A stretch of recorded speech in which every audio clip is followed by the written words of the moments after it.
Hello everyone, welcome to the lecture of atomic structure. Here we discuss about the detail of atomic models. जैसा कि 9th-10th class में भी जो आपने models के बारे में डिस्कस किया है क्लासेस में, उसके ही अपग्रेडेशन में हम लोग यहाँ पर बात करेंगे।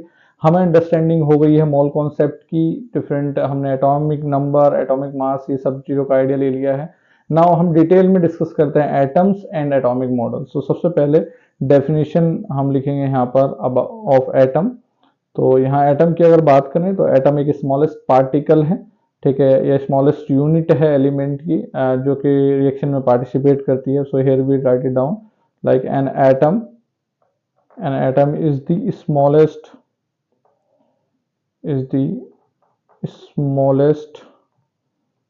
unit of an element that takes part in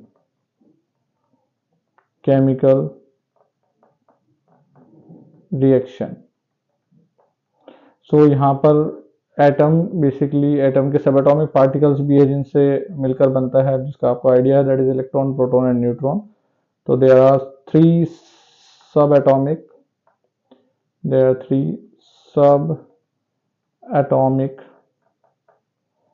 particles and उनके बारे में अगर बात करें, that is first one is electron, जिसको हम लोग रिप्रेजेंट करते हैं स्मॉल ई से। सेकेंड इज प्रोटॉन, जिसे हम रिप्रेजेंट करते हैं स्मॉल पी से। And third one is neutron, जो रिप्रेजेंट होता है स्मॉल एन से। ओके, तो इनके बारे में डिटेल बात करते हैं। फर्स्ट इनके बारे में चार्ज, मास, लोकेशन क्या रहती है उसके बारे में बात करते हैं। आपको पता है कि एटम जो होता है हमारा, एटम के बीच में बेसिकली न्यूक्लियस होता है एंड उसके चारों तरफ क्या होते हैं, हमारे सेल्स होते हैं। ओके, तो सेल्स की अगर मैं यहाँ पर बात करूँ तो ये हमारा क्या होता है, दैट इज न्यूक्लियस। ओके, अब न्यूक्लियस में दो चीजें होती हैं। न्यूक्लियस में हमारा प्रोटॉन भी होता है और न्यूट्रॉन भी होता है, और इलेक्ट्रॉन्स कहाँ पर होते हैं, शेल में होते हैं।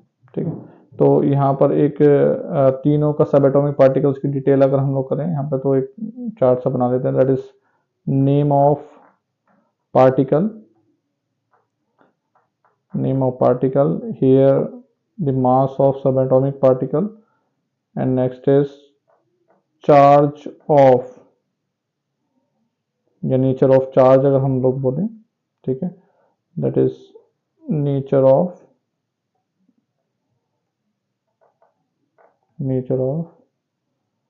Charge. Next is amount of charge, and उसके बाद that is presence in atom. Okay, तो वन बाय वन डिस्कस करते हैं यहाँ पर। सबसे पहले अगर मैं बात करूं तो first one is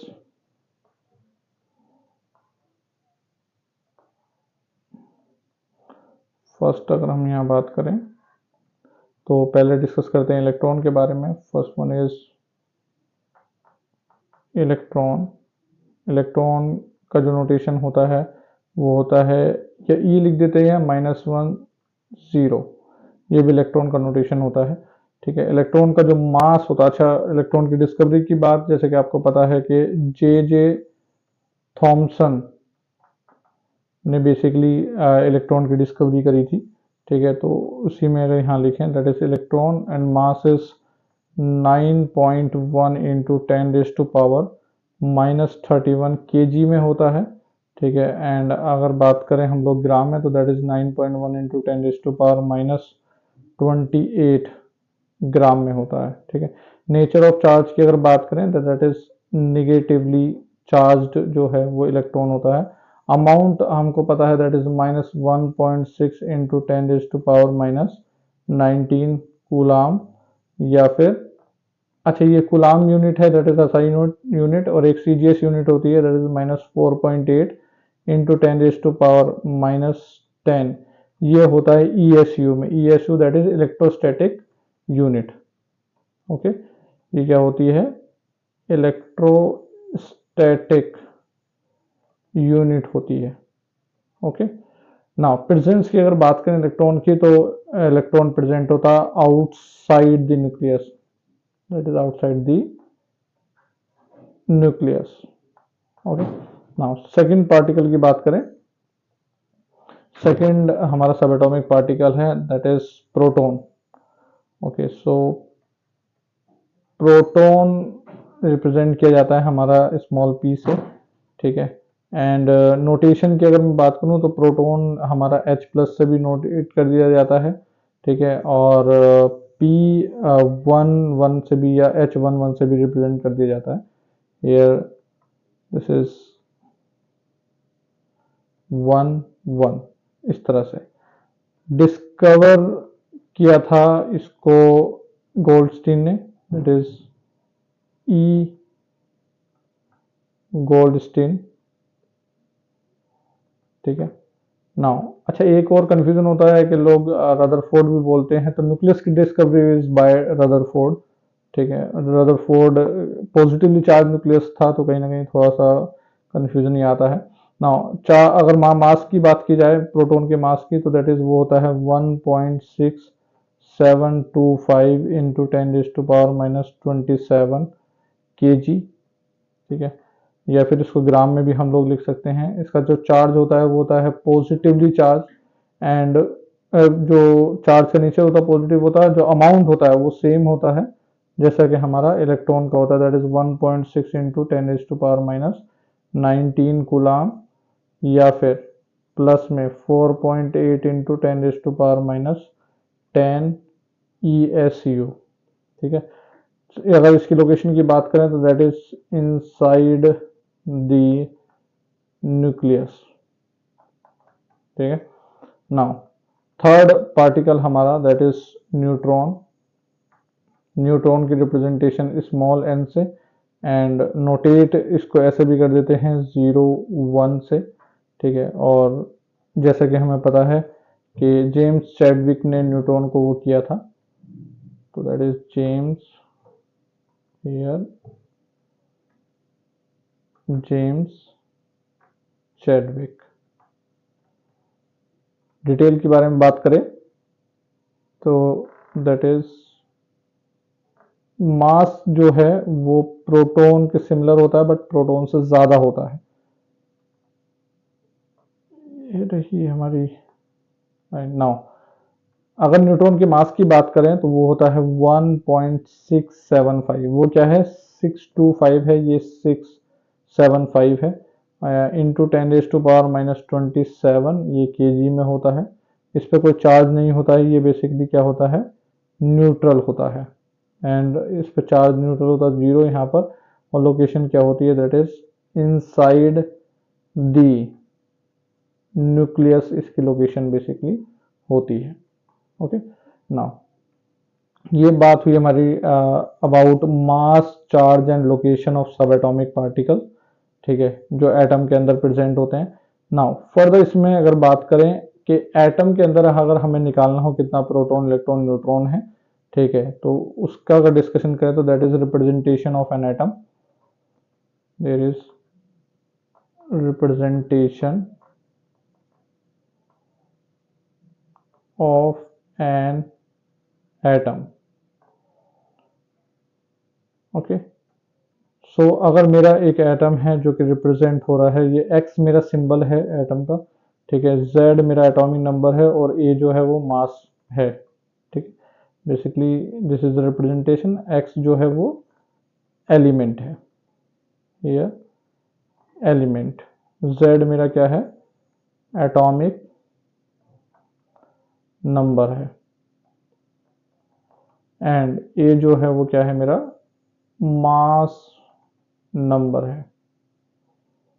okay, now अगर यहां पर बात करें हम लोग,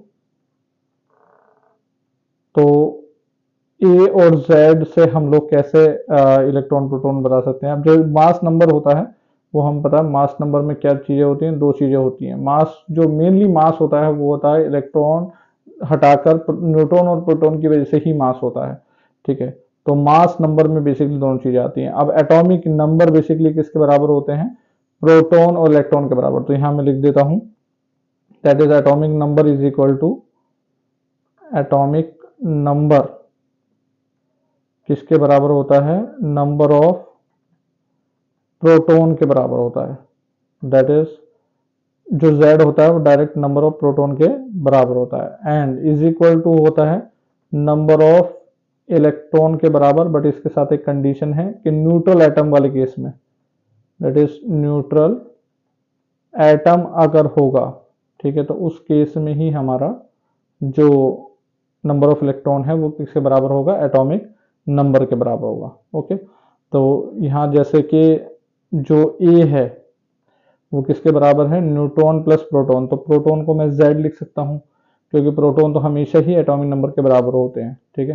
तो अगर मुझे न्यूट्रॉन निकालना होगा, that is what, number of neutron, okay, तो वो बराबर किसके होगा, that is A minus Z। मतलब ऊपर वाले में से अगर हम लोग नीचे वाले को माइनस करेंगे तभी जाकर हमें क्या मिलेगा, नंबर ऑफ न्यूट्रॉन मिलेंगे। ओके, तो यहाँ पर अगर मैं एक एग्जांपल लेता हूँ, दैट इज अगर हमारे पास एग्जांपल की बात करें, फॉस्फोरस है 15 एंड 31, ये हमारा फॉस्फोरस है।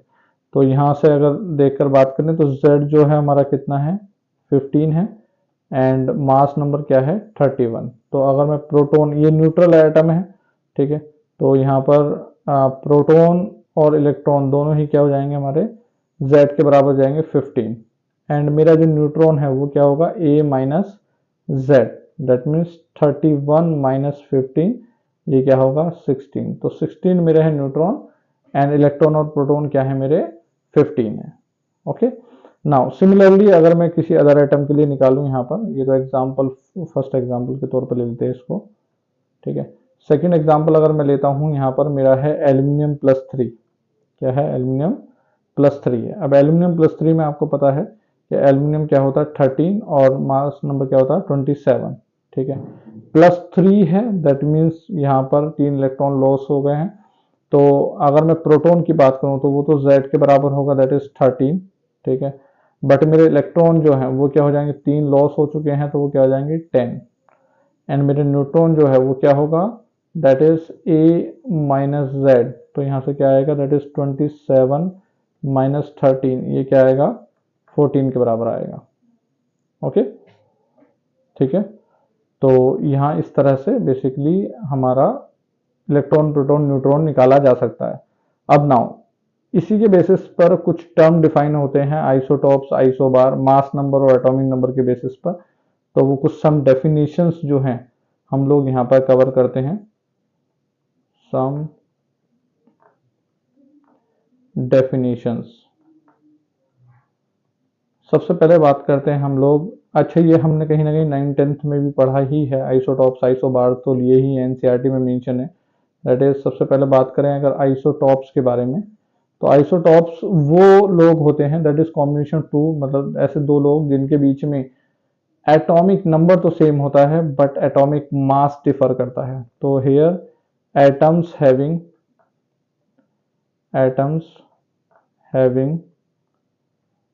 Same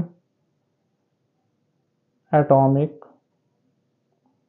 number but different atomic mass, different atomic mass same atomic number के साथ बेसिकली हमारा आइसोटॉप होता है। जैसे अगर एग्जांपल लिया जाए, ठीक है, तो जैसे हाइड्रोजन का 1H1, इसे क्या बोलते हैं, दैट इज प्रोटियम, ठीक है। हाइड्रोजन का 1H2, that is deuterium, and hydrogen का 1H3, दैट इज ट्रीटियम, ठीक है। तो यहाँ पर अगर बात करें तो प्रोटॉन 1 होंगे, इलेक्ट्रॉन भी 1 होंगे, न्यूट्रॉन यहाँ पर 0 रहता है, यहाँ पर अगर बात करूँ प्रोटॉन 1 है, इलेक्ट्रॉन 1 होगा क्योंकि एटॉमिक नंबर के बराबर होगा, बट न्यूट्रॉन यहाँ पर 1 होगा। एंड यहाँ बात करें प्रोटॉन 1 है, इलेक्ट्रॉन हमारा जो है दैट इज वो भी 1 है और न्यूट्रॉन यहाँ पर 2 होंगे। तो इस तरह से हमारा आइसोटॉप्स डिफर करता है। ओके, नाउ सिमिलरली अगर मैं बात करूं आइसोटॉप्स के बाद आइसोबार की, अच्छा और भी आइसोटॉप्स हैं, जैसे अगर एग्जांपल में ये वाले आइसोटॉप तो आ ही गए, ठीक है। कार्बन हमारा, कार्बन में C612 वाला भी होता है और 14 वाला भी होता है, ठीक है। ऐसे ही तीसरे आइसोटॉप की बात करूं, क्लोरीन हमारा 17 एक 35 वाला भी होता है और एक क्लोरीन हमारा 37 वाला भी होता है। ओके, तो बहुत सारे आइसोटॉप्स हैं जिनका atomic number same but atomic mass जो है वो डिफर करता है ना। सेकंड बात करें यहाँ पर दैट इज आइसोबार। आइसोबार में अगर डिस्कशन करते हैं तो यहाँ पर हम बोलेंगे that is same atomic mass, that is same mass number but different atomic number, same mass number but different atomic number, ठीक है। इसमें अगर मैं बात करूं, ठीक है, तो यहाँ पर क्या रहता है दैट इज एग्जांपल की अगर बात करें, आर्गन है जो कि 18 है और मास नंबर 40 है, और कैल्शियम में भी एटॉमिक नंबर तो 20 है बट मास नंबर 40 है। इसमें एटॉमिक नंबर डिफर कर रहा है बट मास नंबर सेम है, ठीक है। सिमिलरली कार्बन की अगर मैं बात करूं, कार्बन इज 6 14 एंड जो 14 आइसोटॉप्स होता है और यहाँ 7 14। तो ये ऐसे दो स्पीसीज जिनका मास नंबर क्या है सेम है बट एटॉमिक नंबर डिफरेंट है। ओके, और भी डेफिनेशंस हैं सिमिलर वे में जिसको हम लोग नेक्स्ट लेक्चर में डिस्कस करेंगे। Okay, thank you.